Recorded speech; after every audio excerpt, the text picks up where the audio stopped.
Good afternoon. It is so nice to be back here in Ruby Food. We've heard very great presentations this morning and this afternoon from our mayor and also from great men and women in our community. And as a pastor, I'm just going to take a little slant into the religious sphere to help us, pull everything together. Last week, in our lectionary, those of you who are from the liturgical tradition, the text was from John chapter 13, just before Jesus was crucified. He called his disciples and said, now I give you a new commandment. Love one another as I have loved you. You must love one another. If you love one another, then everyone will know you are my disciples. A new commandment Jesus gave to his disciples. Love one another as I have loved you. You must. And the word must is very important, to me. Because when you notice, it is not an option for us to love. It is a command. It is not a suggestion. It is a command that we love one another. Love is a learned behavior, as hate is a learned behavior. And because of time, I'm not going to elaborate too much, but I'll get into a story. As a preacher, I love to tell story. And as I said, love is a learned behavior as much as hate. And my experience came with it when I was in Bible college.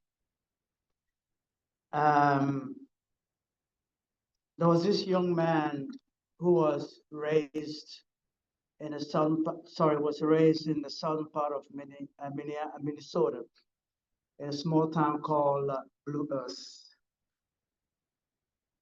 His name is Bruce.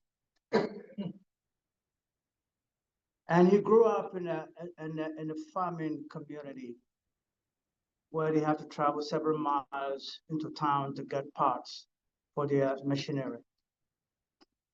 He was raised to hate Black people. And once his uncle was going into town to get some parts, so he took him along. And they were hungry, so they stopped over at a hamburger joint. And they got their Coke and the waters and what have you. And just before the meal was served, he saw a Black man cooking in the kitchen. And his uncle paid for the food and they said, let's get out of here. So Bruce grew up really not liking Black people. And then he joined the army and he was stationed in Germany. And also he had the same problem with his Black GI colleagues, the soldiers, who happened to be Black people. After a few years, he was discharged from the army. So he decided he's going to look for God to straighten his life. So he enrolled to come into the Bible college. It came midterms. I mean, all the dormitories were, was full except one dormitory where I was staying. So when Bruce came to stay in a dormitory, who did he run into? Black man. And later on, I said, God is a very interesting God, a very humorous God. And God has a way of teaching us a lot of things. Ruth was very nasty because we're just two of us in a room. Very nasty to us. But I showed him love. You don't fight hate with hate. You fight hate with love. That's what my mother taught. That's what my mother taught. My mother was a single mother with 6 children, but she showed us how to love, how to show other people the love of God. One day I came into my room, and Bruce was sitting on his bed crying. So I asked him, "Oh, anything happened? Your parents, somebody died in your family?" He said, "No." I mean, "Are you having some financial problems?" He said, "No." So I ran out of all the questions. And then he looked at me and he said, "The problem is with you." That is when he broke up and he cried. I sat across him and I said, "Let us pray." And I prayed with him. That's when he told me his story. That he grew up taught to hate Black people. A few years ago, it happened also in Central Africa, beautiful country called Rwanda. The Tutsis and the Hutus lived together for centuries until someone from Europe came and said, "Your language is different, so let's divide you." They divided the Hutus and the Tutsis. And we know the rest of the story. When the dust settled, millions of people were killed. The victors of this time were the victims 50 years ago. And they taught their children, "Do not forget what the Tutsis did to us." And they waited 50 years later. When they had the prime opportunity, they went after them. So the victims became the victors. Cannot teach our children hate. We need to teach them love. This is one of the reasons, Christian or non-Christian, our parents is so important that we teach our children how to love. Because when they receive love from home, they will pass it on to their friends. On the other hand, a child who has received a proper amount of nurturing at infant and as a toddler will have the sense of security and trust that will last, will pass on to others. In a Greek language, as we study from the scriptures, there are 4 shades of love. We, in our English language, we use the love this, I love my cat, I love my ice cream, I love food, everything is love is going all over the place. But in a Greek language, they have 4 shades of love. One is called filial. Maybe some of you know a city in the United States is called Philadelphia. That is a city of brotherly love. That filial is a love between brothers and sisters. All of you sitting here are my cousins. We came from the same root, for heaven's sake. We came from the same place. We have one parent. We are brothers and sisters. And then we have the second word is stoge. And stoge is the one who scratched my back and I scratch yours. That's what we use for I love this thing, I love my cat, I love my dog. And then you have the eros, which is a romantic love between 2 lovers. And then you have the biggest one that we like to talk about is called agape love. That is a divine love, the love that comes from God, the love that parents teach their children that comes from God. This is called agape love. And that's what we need to take as our mantra.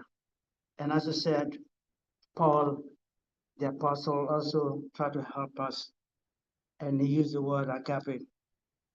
This agape is patient and kind, and it's not jealous. It's not envious, and it's not proud. Love, that's agape, is not ill-mannered, it's not selfish, and it's not irritable. Love, agape love, does not keep record of wrongs. And I'll tell you another story. There was this couple that were having problems, a husband and wife, so they went to see a marriage counselor. And the marriage counselor wanted to hear that story, so the man started first to tell the story. He said, my wife is very historical, very historical. And so the counselor thought he meant hysterical. No. He said, you meant hysterical? He said, no. My wife is historical. So he said, please tell me more about it. And they said, anytime we have an argument, my wife will go down the history of all the wrong things.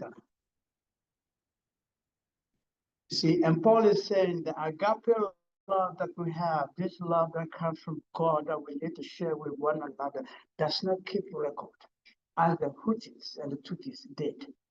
They kept the record and they passed it on from one generation to another. We are not to do that. We are to know each other. We are to love each other, not just loving, but to know each other. And as I said, I grew up living with Muslims. And this Muslim family, my mother is dead and gone, but they are still in our house for over 25 years. There are 3 children, 3 daughters were all born in my house, and they're still there. Lovely people to run into. We've got to know them, that they're human beings. Agape love is not happy with evil. And one of our sisters brought it up. They said, what are we doing as people? We see the atrocities that is going on around the world. We've been mentioned that the 125 conflict wars going on around the world today. Agape love is not happy with evil, but is happy with the truth. And we have the truth on our side. The agape love never gives up. Its faith, hope, and patience never fails. And I would like to finish by saying what Reverend Moon said perfectly, and I think it is very appropriate for me to finish this with this quotation. The house that you are seeing, that I'm still working on it, I believe that I had opportunity through UPF to travel to Israel and also to travel 2 times to Korea for other conferences. And I saw the sacrifice where Reverend Moon and his wife have done what they have done. I call them their prophets. They're trying to teach us something. And that if Reverend Moon is gone to his spiritual home above, that he has passed on the baton to us to run the race. I used to be an athlete when I was young, so I know all about races, about baton, passing on the baton. And he has, they have passed on the baton to each and every one of us to run the race to bring peace into our world. So I acquired a land in Ghana, and I've started my project. The other side, the other picture is from the satellite. I caught it from the satellite, so you can see the area. And the house is still under construction. And I'm hoping that by the end of the year, next year, it will be completed. This side, maybe my hand cannot teach, is a library. It's a library. And then on the left is a bedroom, and also the center where it's big enough that we can sit. It can take about 20 people to sit and then have a dialogue and talk. A dialogue means you listen as well as you talk. But we like to talk, and we don't listen. And that's what our sister was talking. We need to learn how to listen to each other. And by listening to each other, we learn from each other. There are 2 ways of listening. You can listen to understand, or you can listen to analyze. When we are talking to someone, listen to understand. But most of the time, we listen to analyze. halfway in the sentence, you start asking questions because you are not listening to understand. So I'll leave you with this quotation. Reverend Moon said, "There are no institutions or powers or materials or knowledge or any other external factors will bring about a world peace. Only true love. Only true love. Involving living for the sake of others. And this will accomplish it." And I leave that with you. God bless you all.